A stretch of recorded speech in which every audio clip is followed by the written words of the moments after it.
I am live. I have decided to reread the last chapter of The Only Planet of Choice. So that's my cat.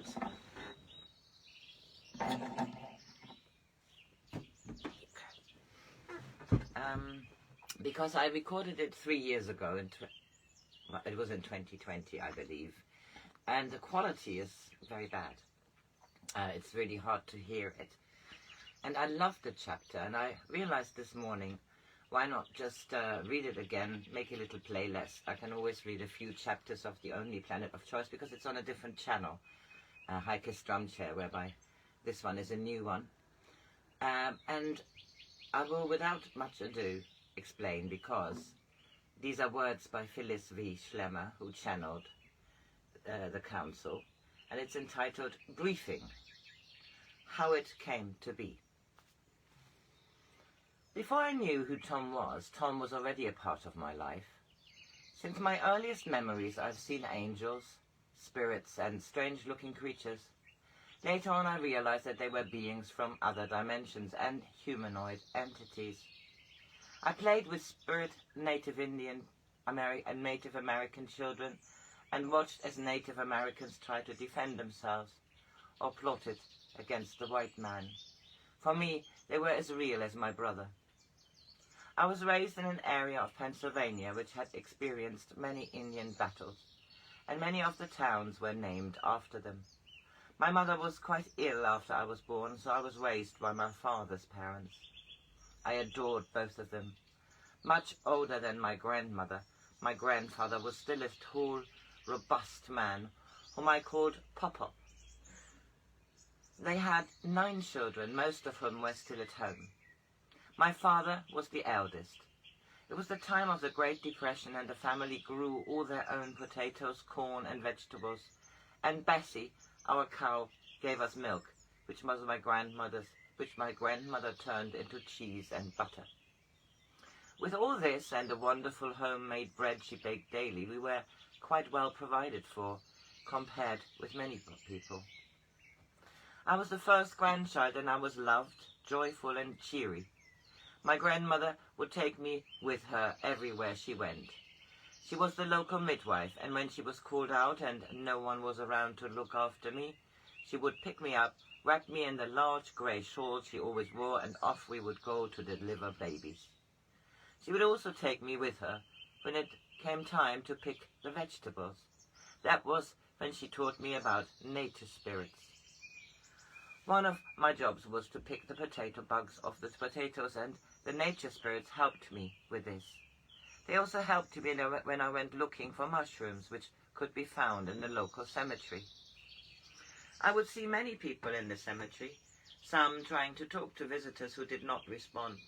Once I asked my grandmother why they were crying and why no one paid attention to them. She told me that they did not know that they were dead. Sometimes they would loom up in front of me as if to play a game, and I would go chasing after them or hide behind tombstones.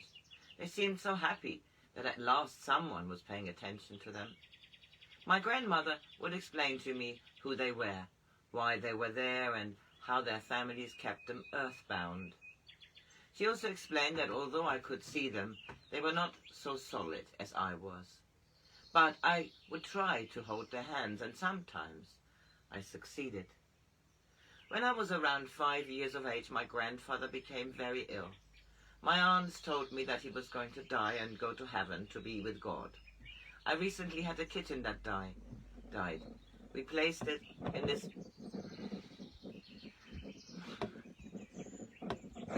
in a shoebox and buried it in the garden. I was very disturbed about this dying and going to God. For me, it meant being all stiff, placed in a box and put into the ground. That night, as I was saying my prayers, I asked God not to let Pop-Pop get all stiff and die. I then began to pray that I asked God to please tell me I would not die, that Pop-Pop would not die, and I would do whatever he wanted, but please not to let us die. I promise you. I looked around. No one was in the room. No one was in the room with me, and a voice seemed to come from the ceiling. I said, "Promise me, God, that Pop-Pop will not die. I will be a very good girl." Again the voice said, "Hush, child, hush. Your Pop-Pop will not die. I promise you." This is my cat playing on this table. I had such a wonderful feeling of peace, space, and light. It was as if I was filled with such joy.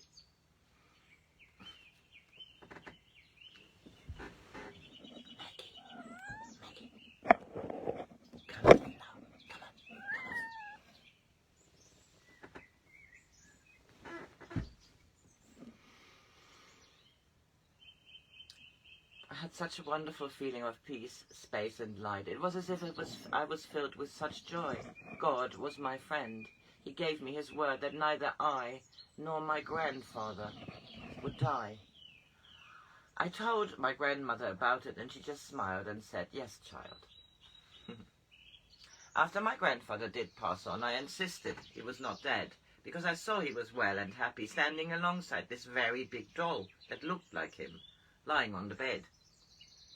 When they took the doll out of the house later, and he and I were playing hopscotch outside, I asked him if he wanted to go with the doll.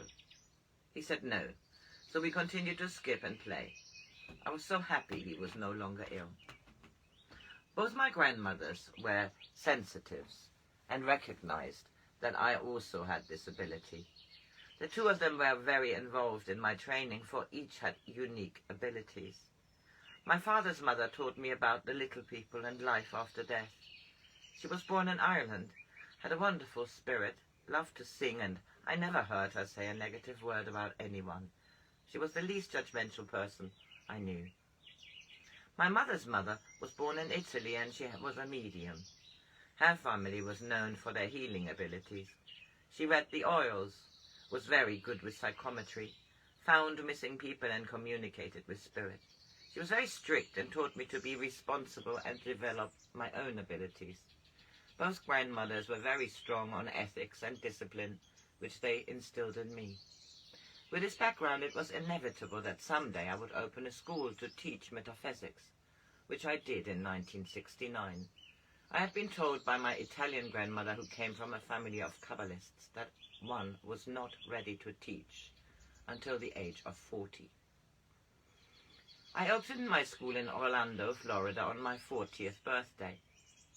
I began to teach a select group of 17 potential mediums and psychics.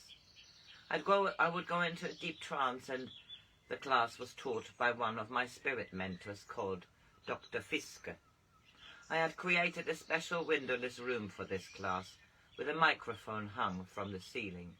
Outside the door was a tape recorder, which was turned on by one of the students using a remote control after I reached a deep trance state. One Monday evening, several months after the group started, another entity came in to talk to the group after Dr. Fiske had finished. When class ended and we were all sitting and eating, the students told me about this wonderful being who had come in. They liked him very much. He was very gentle, loving, and soft-spoken. He spoke of universal things. He was completely opposite to Dr. Fiske, who was strong on discipline. Spoke in a loud voice and was very authoritarian. I suggested we listened to the tape. Dr. Fiske spoke first, but after he said goodbye, the tape was blank. And it continued blank for about 20 minutes before we heard me coming out of the trance. This went on for several weeks. Finally, I told my group they should ask him who he is and why they would not record him. They could not record him. So the next Monday evening, one of the students said, "May we ask you a question?" He replied, "Yes." They asked him what his name was, and he said, "My name is Tom." When they asked him why they could not record him, he replied, "You did not ask permission. Is it not correct to ask if you wish to record someone?" They agreed and asked his permission. From that time on, Tom's voice was always recorded. I channeled Tom for approximately 4 years. before he was identified in 1994 as one of the 9, their spokesman. I believe I'm one of the very few deep trance mediums still around. Many mediums find it difficult to give up complete control, which is necessary for this kind of work. I'm able to surrender myself completely and let Tom and the 9 take over. I have not channeled any other entity since Tom first came, with the exception of a few occasions on which Dr. Fiske came to alert the sitters to help bring me out of trance, because my physical body was in distress. Tom and I have had a deep relationship for the last 22 years. Strangely, he always refers to me as our being and never uses my name. Since my experience of the voice that said, "Hush, child, hush," I have always had a strong internal knowing of the existence of God, the one and only God for which I have felt very grateful. Tom and the 9 have not distracted from that. They have reinforced and enhanced it. I feel so very, very fortunate and appreciative that I'd had the opportunity to know Tom and, through him, the 9. I do hope you will find them as helpful on your journey through life, as I have found them in mine. The Process by John Whitmore. He was one of the assistants of Phyllis. Channeling, sometimes known as mediumship, is neither a new nor an uncommon occurrence. Phyllis Schlemmer is not comfortable with either the term channeler or medium, because of the general impression that these words convey to the vast majority of people, and, more importantly, she feels that, for her at least, they do not describe the process correctly. Phyllis considers herself to be a transmitter, as indeed does Tom, who says so further on in this chapter. This point having been made for the sake of the reader, we shall continue to use both the word channel and medium throughout this chapter. Channeling can be found in every culture and in a variety of forms, such as automatic writing or artwork, and voice communication, where the channel appears to speak for another mind than her own. The majority of channels in our culture are women, so I will use the feminine gender throughout. This may occur in light trance, where the channel is aware of what she is saying, or in deep trance, of which the channel will have no recall whatsoever. In deep trance, the channel may use speech, language pattern, and tone that are completely different from those of her normal voice. Even foreign languages totally removed from the channel's experience are not uncommon. Some people have never heard of channeling, and many more would not give it a second thought, because, on the surface, it is easy to dismiss it as an act of hoax consciously perpetrated by the channel. Hoaxers, however, have to have a motive. Could there really be so many hoaxers in so many cultures, whose only reward is often physical and psychological pain and, at least in developed society, a fair amount of ridicule? The payoff for manipulating people in channeling is not significant enough to attract widespread hoaxing. However, institutional psychology is incapable of producing an explanation of channeling that fits within current scientific orthodoxy, and therefore ignores the subject in the same way that physics ignores dowsing, even though most water supply companies and mineral and oil prospectors employ dowsers with profitable results. Channeling work is anathema to the very assumption upon which our society is based. Individuality and the ego are sacrosanct, and the thought that larger influences can come through an individual draws in many other major questions, such as those of reincarnation, the soul, the transpersonal roots of the psyche, and the very meaning of life. Channeling has been going through a resurgence in recent years, particularly in America, where sittings with channels have, to a degree, replaced the psychiatrist's couch. As with any phenomenon or fad that grows to popular proportions, the quality of what is available is likely to decline, and greater discrimination is required by those who wish to avail themselves of transmitted guidance. Some of the aspects and pitfalls of channeling works are addressed here. It should be remembered that many of the statements that follow refer to the particular case of the transmission of the Nine by Phyllis Schlemmer and do not necessarily apply to other practitioners of the art.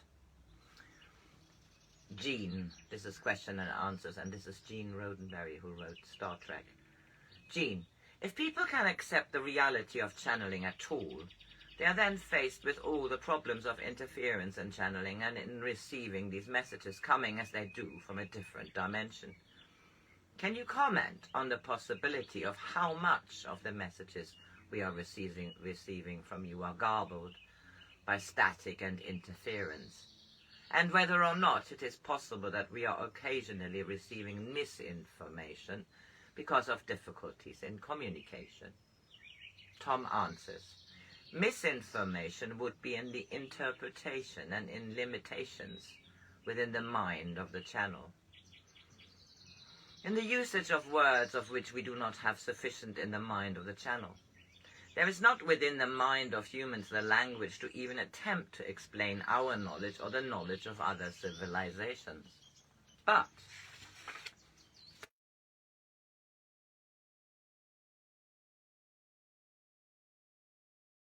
the channel is in our control. I will stop this briefly in a minute.